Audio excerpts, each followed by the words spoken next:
Paul McCartney's honest, sometimes critical reviews on various music icons. Behind the scenes, McCartney has had strong, often controversial views about other bands despite his attractive public presence and musical talent.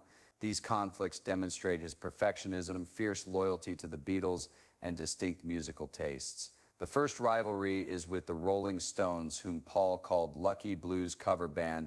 His subtle yet caustic statements about the Stones showed his conviction that they were copying the Beatles rather than inventing. The two bands had a decades-long rivalry, with Paul regularly criticizing their music. Next, the screenplay discusses McCartney's dislike of punk rock, particularly the Sex Pistols. In contrast to Paul's precise, polished music, punk was raw and defiant. Paul felt that the Sex Pistols were attacking everything he treasured with their anti-establishment stance and disregard for conventional music. Paul also criticized Oasis for trying to emulate the Beatles without knowing their music. He called their music loud and full of itself and said their Beatles comparison was undeserved. McCartney said the Monkees, a contrived pop group, not real artists. He hated that they succeeded without working as hard as he and the Beatles.